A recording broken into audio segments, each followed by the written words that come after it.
I do not know what you're trying to do here. There we go. Goodness, my animation took forever. Did you guys have trouble with your animations?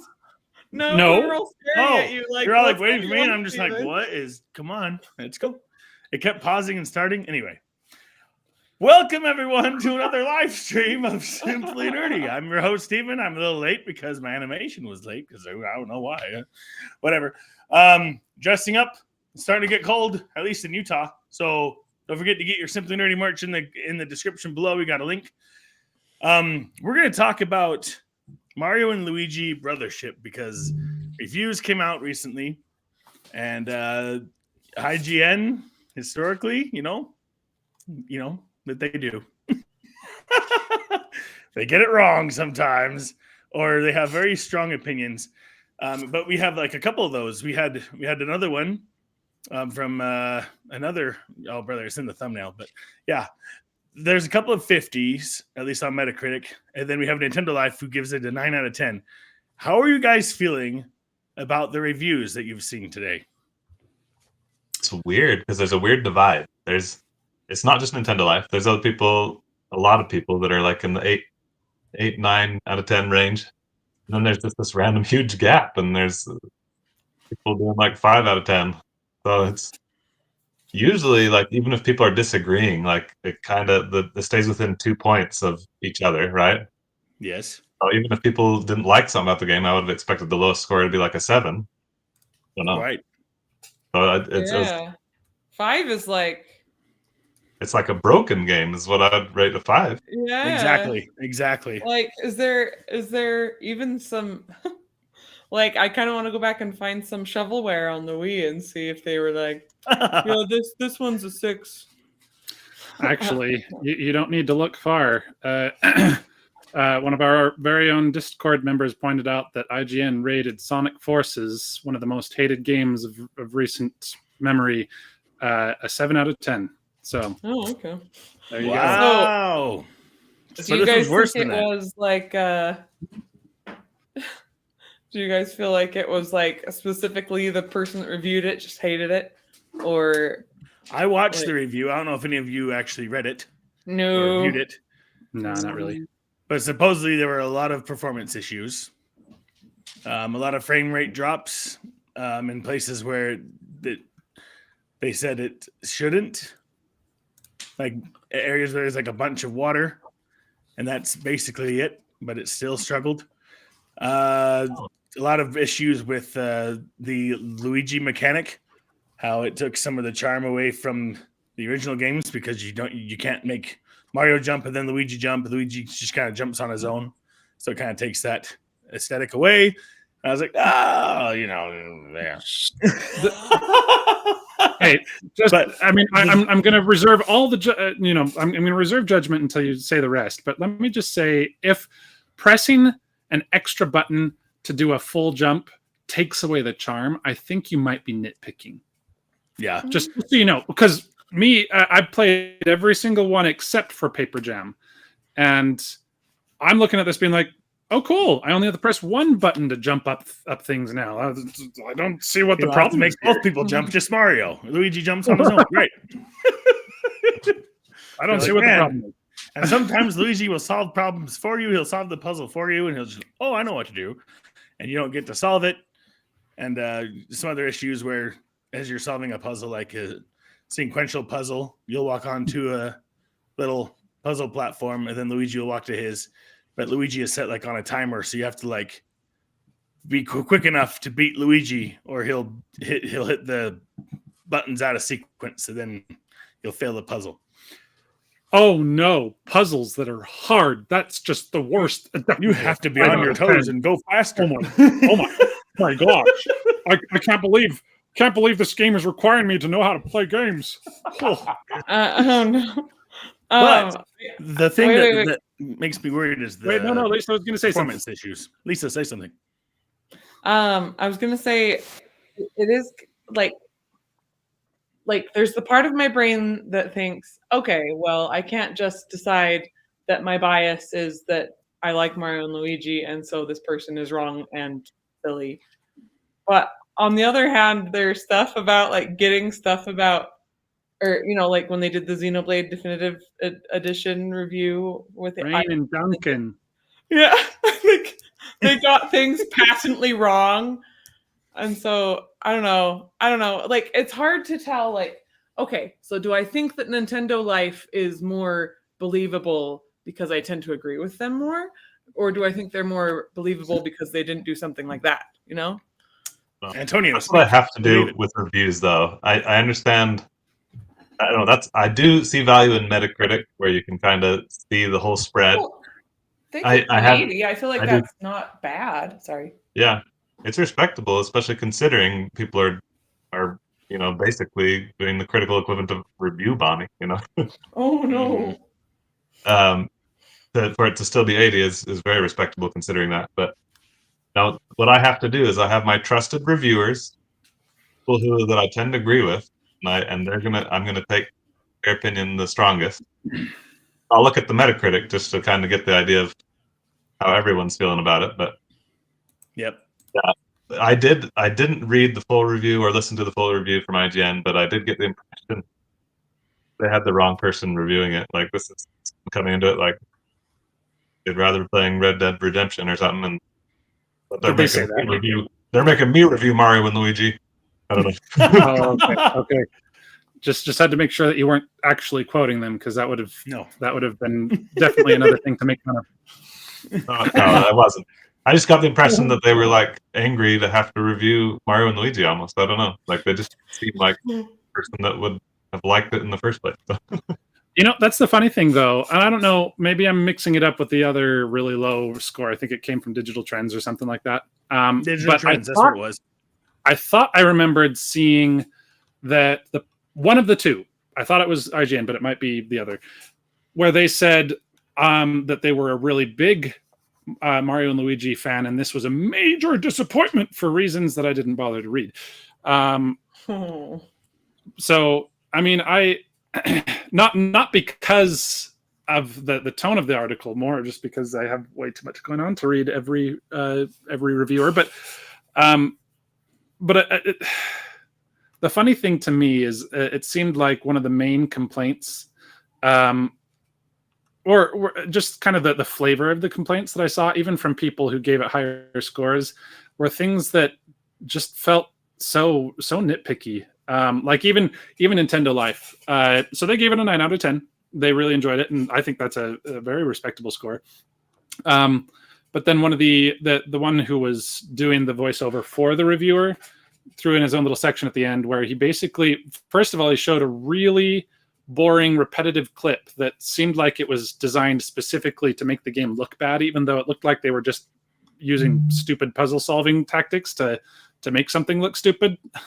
I don't know. By the way, I did think that was weird, but he did do a little overlay of text at one point saying, "I just like brute forcing puzzles like this," or something like that. So, I didn't see that. Yeah, but I agree with you that it was like weird footage for it. But sorry to interrupt. It just made it look really stupid, which I think was in reality just an illustration of. Well, I guess if he likes to brute force it, then cool. That's you. But I mean, if you were trying to make the game look stupid, I think you just made yourself look stupid. Anyway, the thing though is, it seemed like they were all complaining about that the story just was so meaningless, and people were all samey, and like nobody had any personality, and it was just so disappointing, and I'm just like, okay, couple things. First of all, this is a Mario game.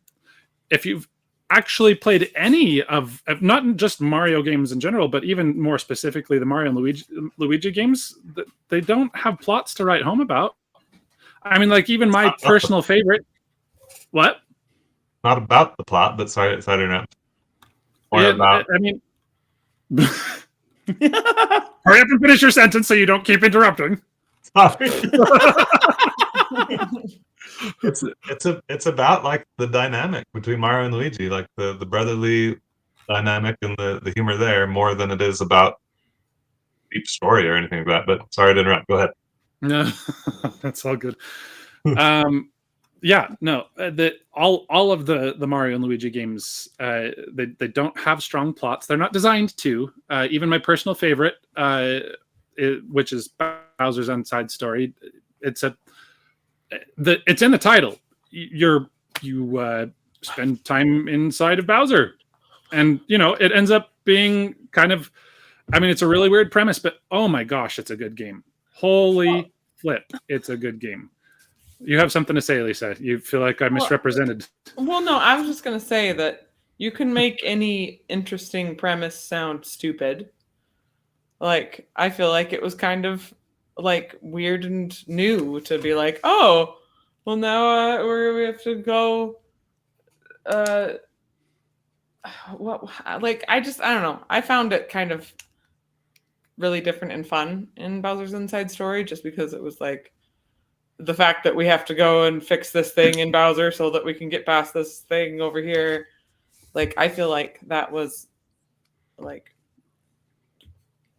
a pretty interesting gimmick, I guess.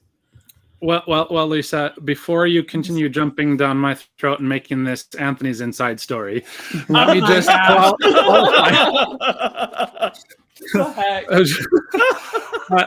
let me just qualify it by saying my intent was to present their tone in the way that we would describe the story. If you think about it from like, like this really complex plot, that's probably how they'd boil it down. For me, yes, I absolutely agree. It was one of the more unique Mario plots, and probably maybe one of the most unique Mario plots that just in terms of its implementation. I thought I'm in agreement with you, Lisa. I'm just making sure you understood. Sorry, the vacant look on my face was because I was sitting here like, you can, like, if you describe it poorly enough, you can make anything sound just like the stupidest premise. So I was like going through trying to figure out like, what's a way I could describe this? I don't know. Yeah. Anyway, let's move on from that. Okay, let's go into performance issues, because supposedly that's what IGN had the most problems with. Okay. They said it played better handheld versus TV, and if you are looking for the first Mario and Luigi game on a home console, you're going to be disappointed, is what they said. Well, I just got done playing Echoes of Wisdom, which had some pretty constant performance issues, and I got used to it, so it's hard for me to imagine Mario and Luigi being worse than that. Right. It's Did it weird. take you out of the experience at all, David and Anthony? I mean, Lisa too, you guys all probably beat the game. I'm probably the only one who haven't. No. Okay, Lisa and I have not. No. Anthony and David, you both finished it, but how was it? Steven, do you want to guess? Okay, you can't say, you have to say in percentages of the game. Can you guess how far I am, Steven? 1%. It's like -5%. I don't even know. Oh my gosh. She doesn't own it. You're at -5 and I'm at -20 or something. Because I haven't even got it. -20 would be like, I bought the game and I shredded it. Oh, dang. Well, I haven't done that. Anyway. Performance issues. What do you guys think? As far as Echoes of Wisdom, like maybe at first it bothered me, but like I just got used to it. And from video I've seen of Mario and Luigi, I didn't see any performance issues that compared to that.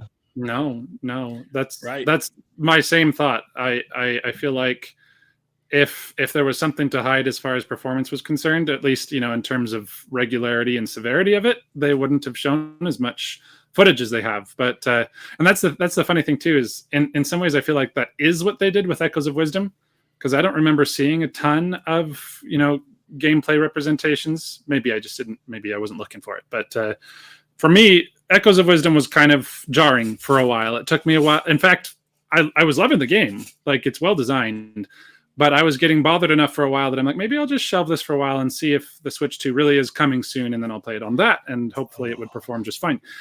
But eventually I was like, no, I'm going to keep going back because it's just that good of a game. Anyway, so I guess maybe I've just gotten used to dealing with some performance issues with Switch games, as long as the game itself is good enough. But Yeah. I am kind of really surprised to hear IGN saying this game is like so bad that you're going to be super disappointed. And I feel like one of the things I remember from Nintendo Life's review is they're like, oh yeah, no, the performance is great except for just a few times. And it's like, oh, okay, which Which who's is it? is it glass half full or half empty? I don't know. I think It's fair. I predict the game will have some performance issues, some frame rate problems and stuff. But like Anthony's saying, how can some reviewers no problem, performance is fine, and others are like performance is it's the worst. It's got to be somewhere in between that, So, Right. Yeah. Okay. So here's my opinion. Yes, I agree that it is kind of sad to have to be like, oh, well, I got used to it. The performance was bad, but I got used to it. Like, it is, that's kind of not awesome to have to say that. But I would say that I would choose a game with some, not egregious, but some performance issues, but like a solid gameplay loop or solid, like, enjoyable, like, controls and puzzles and stuff over one that is just like, I don't know, we've had like a plague of early release games where it's like, oh yeah, the game can be totally broken, but you'll play it, right? And then we'll just fix everything later on. So I guess my point is that I'm much more willing to accept a game that has some performance issues, but is like complete in all other ways, hypothetically, than one that is like, oh yeah, we're giving you this garbage so you can be our playtesters. So you should buy this loot pack. I don't know.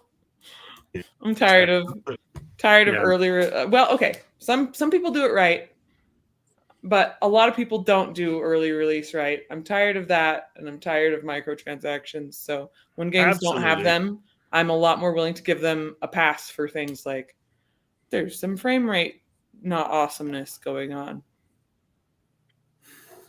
Except for Pokemon. Well, all you have I'm not to willing do... to do that with Pokemon. Anyway, sorry.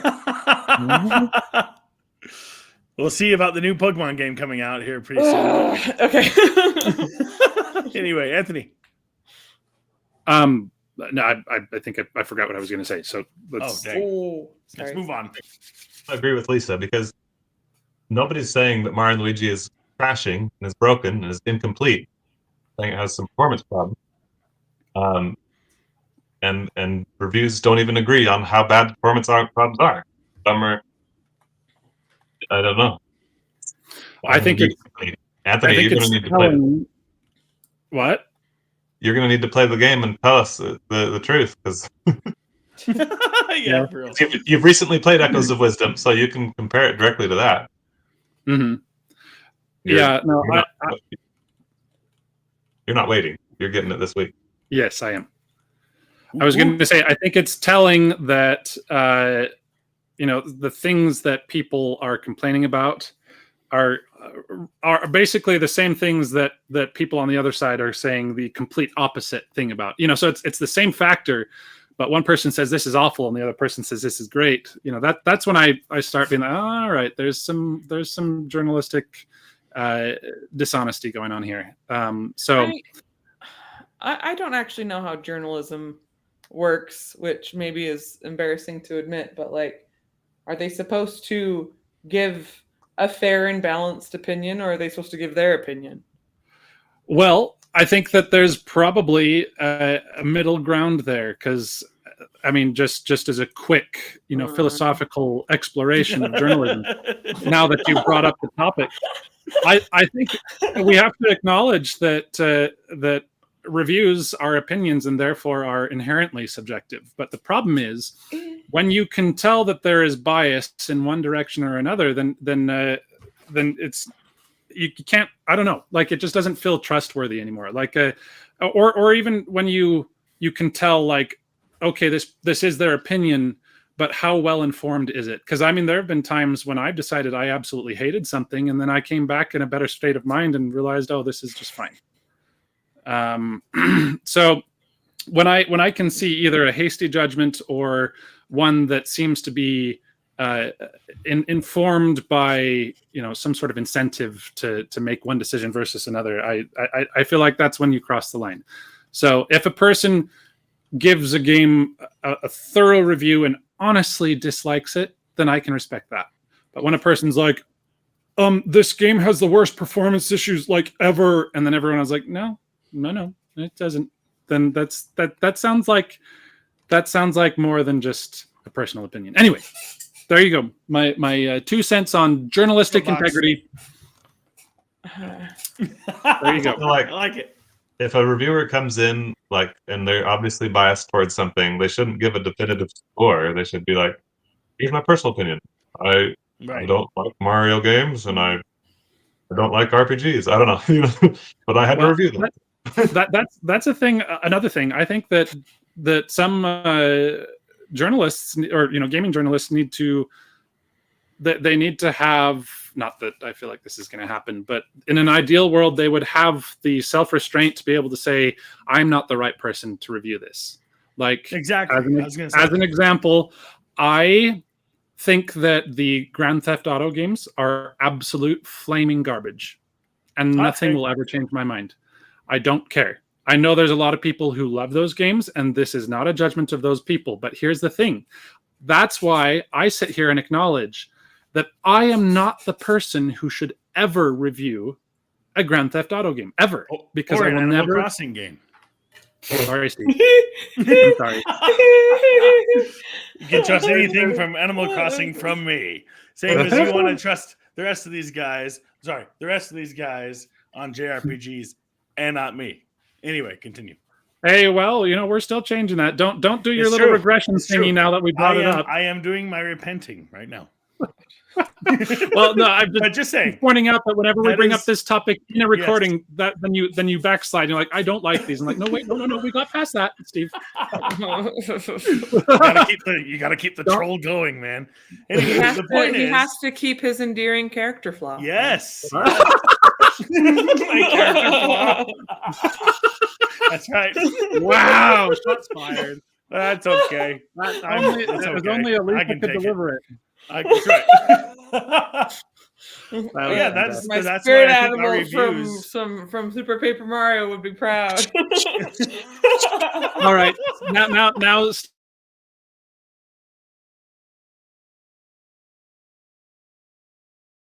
it's a good game. But go to the part with Merle's Mansion. Find the dude who's like wearing some sort of pharaoh hat and has whips.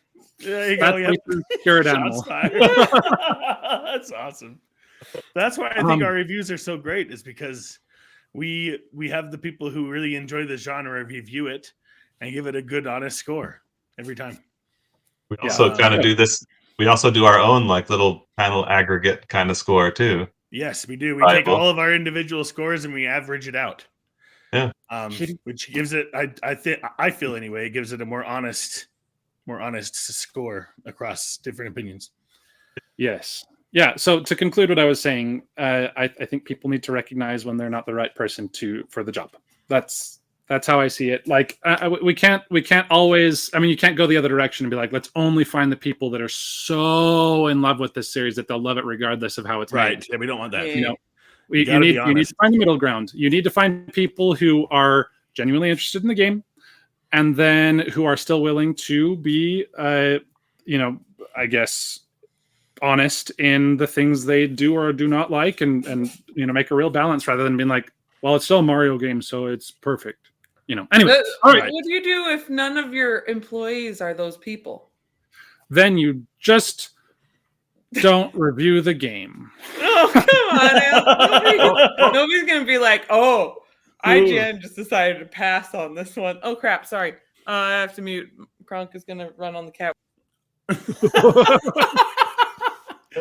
So I have a question for the rest of you guys. Hearing these reviews and hearing the kind of polarization that there is in there, is that making you worried at all for the game's launch, or are you just as hyped as you were before the reviews?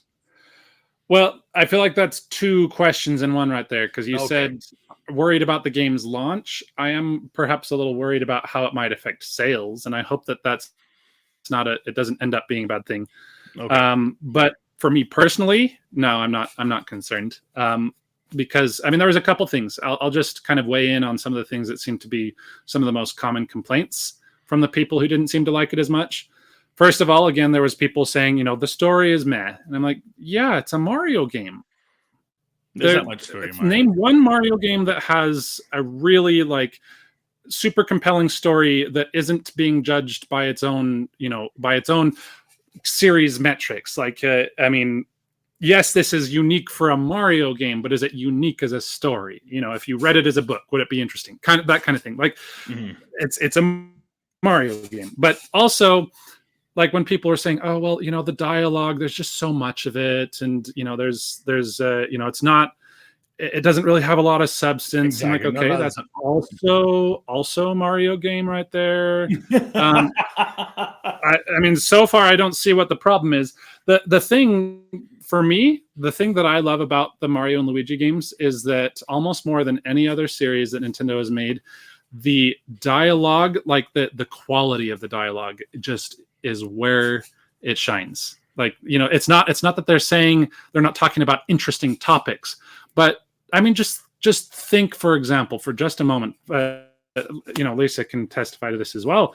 The absolute monster list of quotable quotes that you get just from Fawful, in 2 games. That honestly, Fawful is a big part of why Bowser's Inside Story is my favorite. It's funny. They find really hilarious ways to describe things that in and of themselves are not inherently interesting. So, and here's the thing. Anthony and I are both very silly. So when there's a character in a game that is also silly, we really appreciate that. Well, yes. And also there's just some lines that are worded so hilariously. I can't remember which one it is now. There was one that Fawful says in Bowser's Inside Story that was so what's the word I'm looking for? Just so ridiculous, so hysterical that I just sat there crying out of laughter. It was I guess you'll need to play it again. awesome. Yeah, I probably should. Jog that memory, man. Yeah, so anyway, there's another thing where this has got to be subjective, because I feel like I've read reviews that said the writing was hilarious and funny, and other people are saying it was boring. So it's a subjective humor thing, I guess. Yeah, I also feel like okay.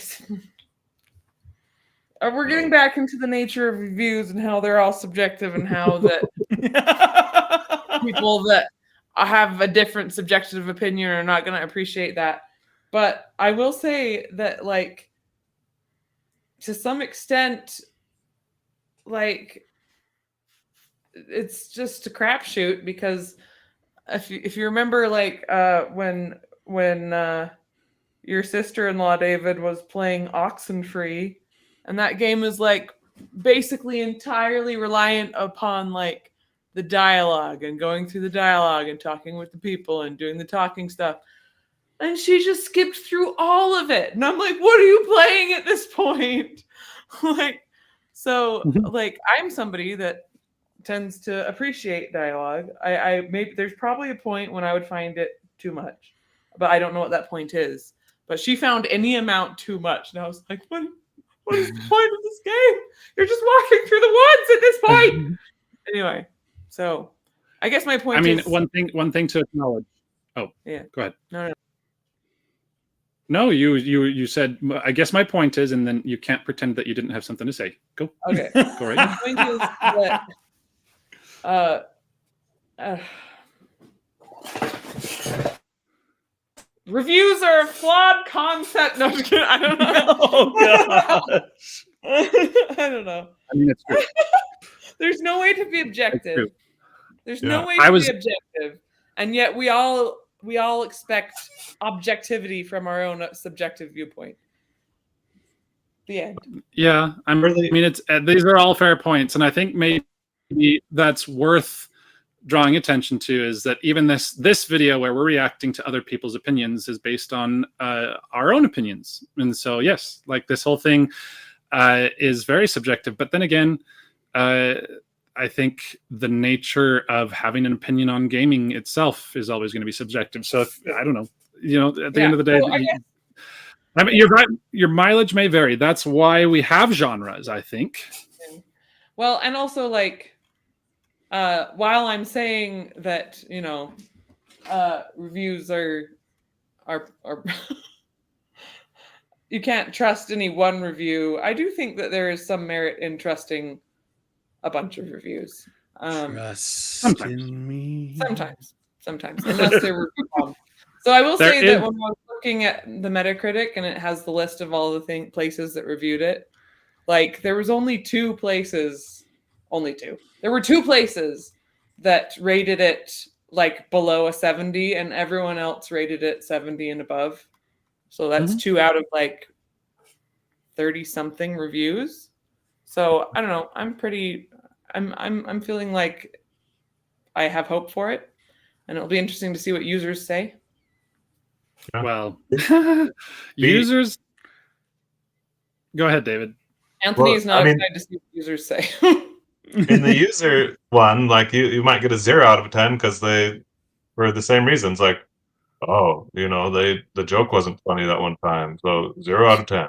So I don't necessarily trust user reviews. User reviews games, they're all about review bombing, and so they've turned a 10-point system into a binary system. So it might as well be 0 or 1.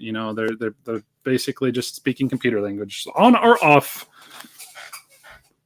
So, what's funny? I want to bring up. I was regarding like the IGN review 5 out of 10. I was seeing a lot of people commenting like, and yet IGN is giving Dragon Age Veilguard a 9 out of 10. Apparently, all the users agree that game is garbage. So they're saying, I don't know. I haven't thinking about Dragon Age Veilguard, but I saw a lot of people saying that. Like, it's the same website that's giving that game a 9 out of 10. So I don't think we can. That's what their opinion is. Well, the funny thing about IGN, I feel like they're one of those reviewers where if you check the box for their minority interest group, then they're going to love it. And Mario does not have any agendas, so far as I can tell. So that's another thing. Anyway, shots fired. So I was going to finish my thoughts on why I'm still excited for Mario and Luigi. So basically, when people are talking about, like the characterizations are pretty flat. Well, okay, Mario. It doesn't have the deepest story. Okay, Mario. The dialogue, I'm expecting it to still be pretty fun. From what I've seen, it looks like it's more of the same flavor.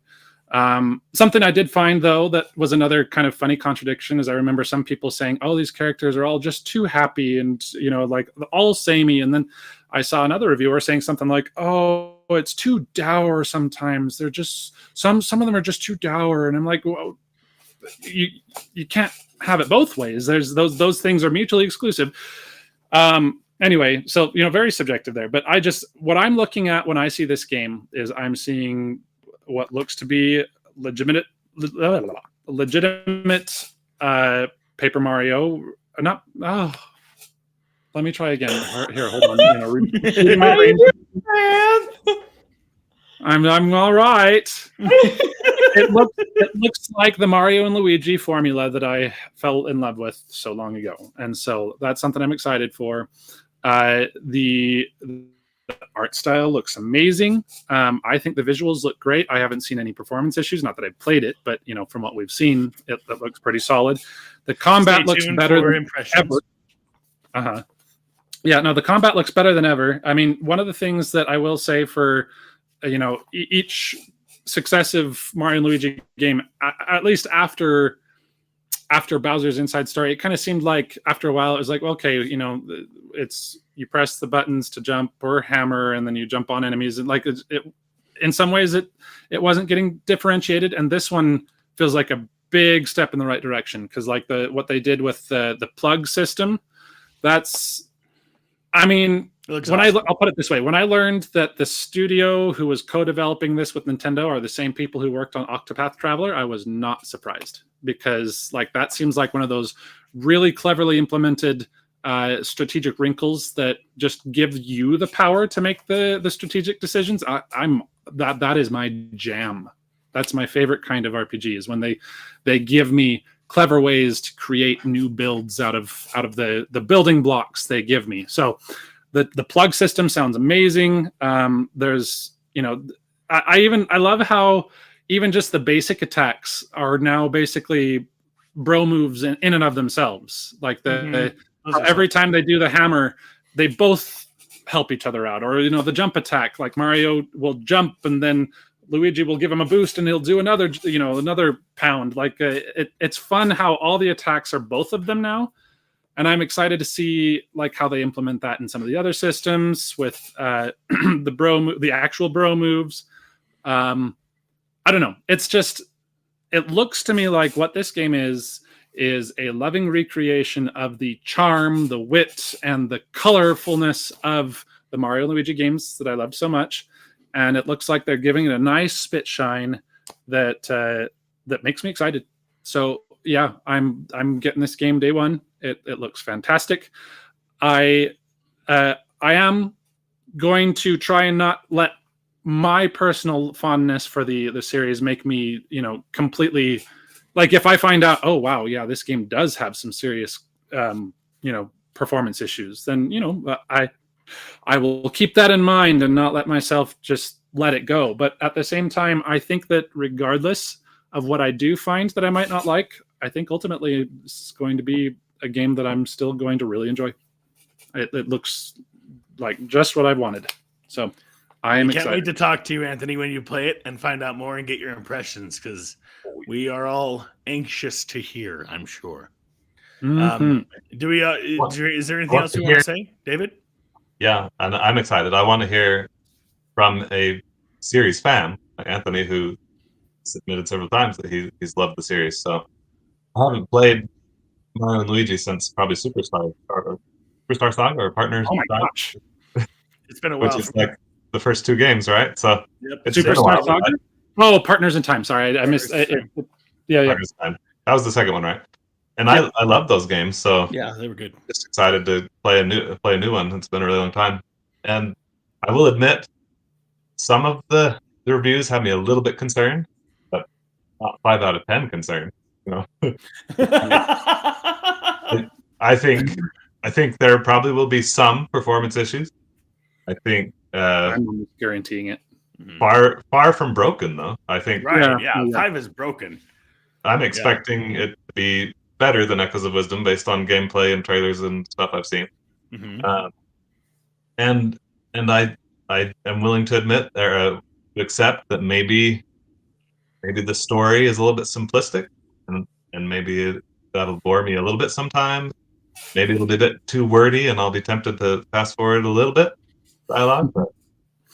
But that's hardly game breaking for me. What I hear, the combat and the things they've added to it makes it the best gameplay in the series. That's what Nintendo Life said. This is easily the best in the series. So it's weird. It's weird to me that one person can be playing it and like, oh, it's the best in the series, and another one is, on the other hand, is saying, oh, such a disappointing revival. Yep.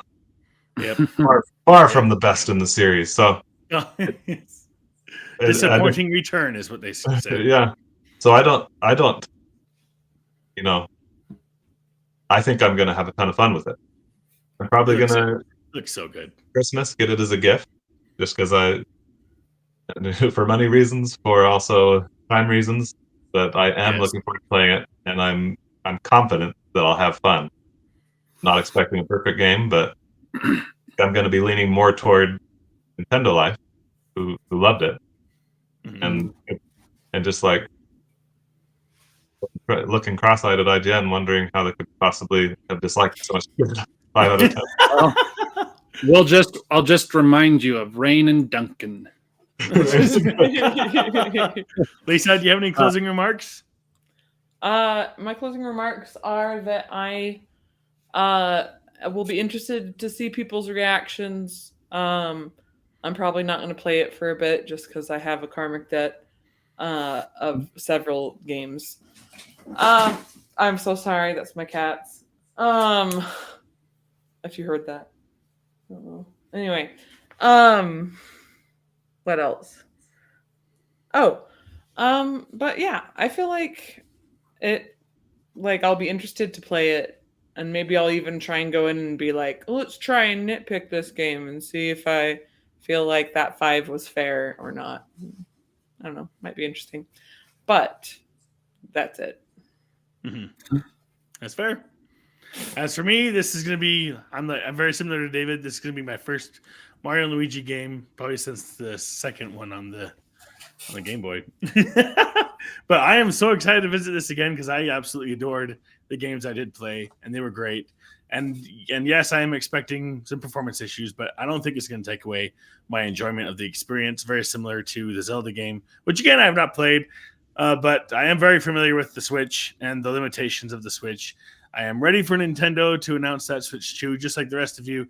But I'm sure this is still going to be a very enjoyable experience, and I'm very excited to hear what Anthony has to say and what everyone else has to say once this game actually releases, and we can get more of a feel about those performance issues. If Nintendo actually patches it, makes it a little bit better at launch, we will see. And stay tuned for our impressions video from Anthony when we're going to question him and give him a good interrogation. He's going to answer every question and give us all the details and all the juicy details about this wonderful looking game. Will that be And next then I can Monday? also tell you, Maybe sooner. Yeah. I don't know. maybe I can Maybe also a release tell party you, if we want to. What? Sorry.